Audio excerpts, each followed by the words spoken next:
It's 7:34 on LBC. Well, let's cross live to Israel now and talk to Yair Yaakov. Now, Yair's brother Yair and his nephews were taken hostage from their home in the kibbutz near Oz in southern Israel on Saturday. He's joining us from Ganyanvini. I hope I pronounced that very vaguely right. Yanni, thank you for joining us. I know it must be incredibly painful for you to talk about what's happened to your family. I've got your written account of what's happened in front of me, and it really made me feel quite emotional. But I want you to tell our listeners in your own words exactly what's happened. Yeah, so around 6 o'clock, and first, thank you for having me. 6 o'clock in the morning of Saturday, there was a missile strike on Israel by Hamas. We were terrified. Uh, at 8 o'clock, we went to the shelter directly as a family, and my wife called my brother at 8:45 to check on his status and see how are the boys and how is his daughter. On that call, they said that they are in the shelter and that the boys are staying in their mother's house right now. My brother was with his girlfriend also. Her name is Meirab. Um, and they were really, they really wanted to go and get the boys to be with them, but they couldn't because they are hearing gunshots outside their houses, and they know that there are terrorists outside who are doing things that we cannot imagine in our own minds. Uh, After that, we tried to keep silent. They tried to keep silent because they didn't want the terrorists to find them in the house. And I know from their mom, from the kid's mom, my brother's ex, she she was in contact with the two boys. Their ages 16 and 12. Every couple of minutes she called them and they were terrified. He told them, just stay put and stay quiet. Don't call, don't talk, text me. While that happened around 9:30, Mayrab, my brother's girlfriend, sent us a WhatsApp audio message stating that the terrorists are outside the house. They're shooting. And then she recorded another one saying, they're inside the house. Please help us. Please help us. Yair is hurt. Please call someone. And then we lost connection with them after that. I tried everything I could. I used anything I can to try and find them, calling them, texting them, using Find My iPhone. Nothing was showing anything. Later in that afternoon, we got contacted with the ex-wife. She told us that one of the kidnappers called her and forced my nephew, who was 16, to actually tell her that he's being kidnapped. And in the background, she heard the younger one, who's 12 years old, shouting, don't take me, don't take me, I'm too young, I'm sorry. Uh, we were in a our worst nightmare, couldn't imagine this thing happen. My brother has an older daughter, the oldest one. She was in another house in the kibbutz, and she and her boyfriend was able to hold the door strong enough, and they were saved. Also, the mother, my brother's ex-wife, was in another kibbutz. She wasn't with the kids. Also, they actually took those kids while they cannot defend themselves or cannot do anything. They are kids. We went in a hell situation, right? We went to all relevant authorities trying to get some information if someone knows what happened, what's going on in this area.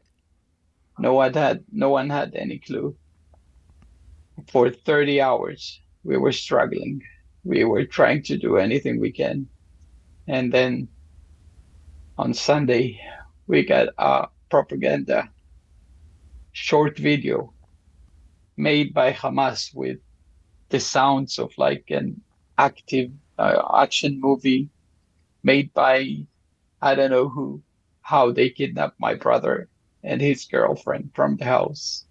They used grenades to blow the rooms in the house. They used even uh, some kind of tank missiles against tank missiles to blow up the door of the shelter so they could capture them. And you could see that after the blast in that movie, they picked them out of the floor. Both of them are alive, and they took them. You could see the Mayrav, his girlfriend, begging for them not to do that. We couldn't hear anything because of the sound that they put on it. And then you could see my brother on the floor, really shocked.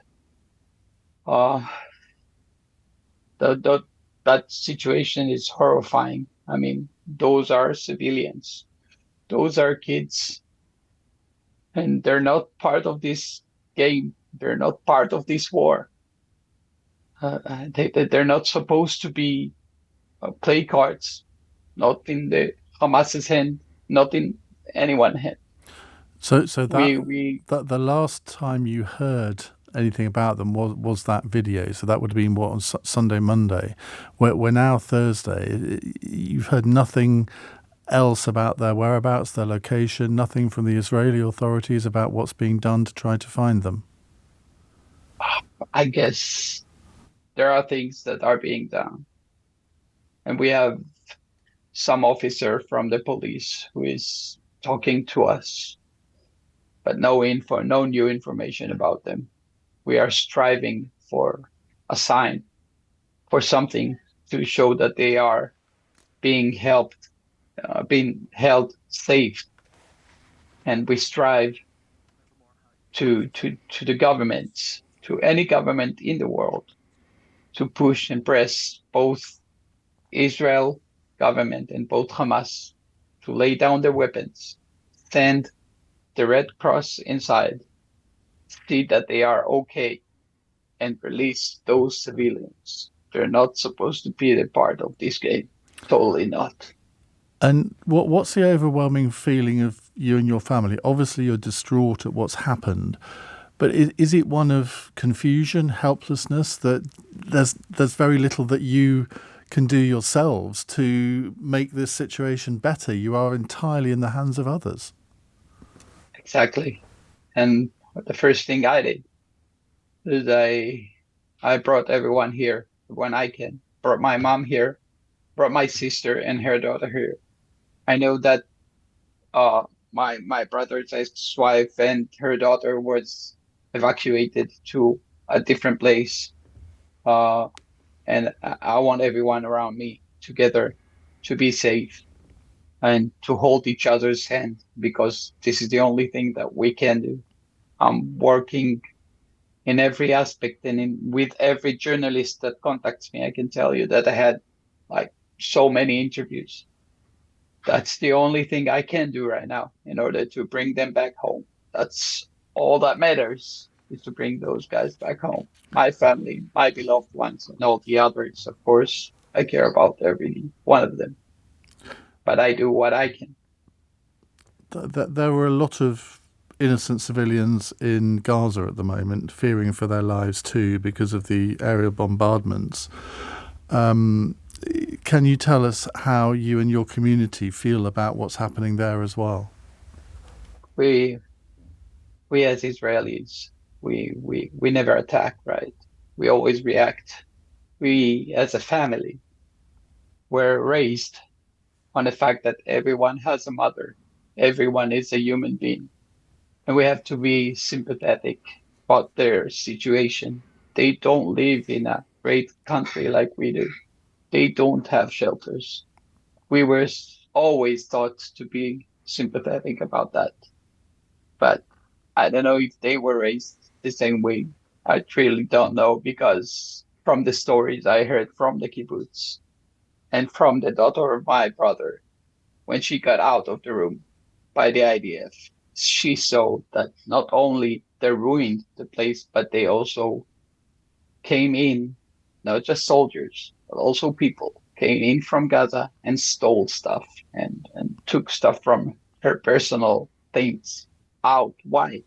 Why would they do that? I mean, I really feel that bombing Gaza is not the right situation or the right solution, and that is not the priority that should be here. But we were attacked by, I'm so sorry for saying, not not human beings. We were attacked by people who don't care, and they did horrible things.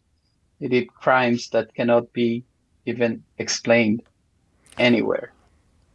Well, next time we talk, I hope that you are surrounded by your family who've been returned from Gaza. That's the outcome I think everybody listening to this program right now will want for you. I think you should be incredibly proud of what you're doing because you're fighting back in the only way that you can. You're raising awareness of what's going on. And every time you do one of these interviews, I imagine it is incredibly difficult because it brings back all of the detail of that horrible day last Saturday. Yanniv, I'm really grateful to you. I wish you, your family, all the best, and I hope you can be reunited as soon as practically possible.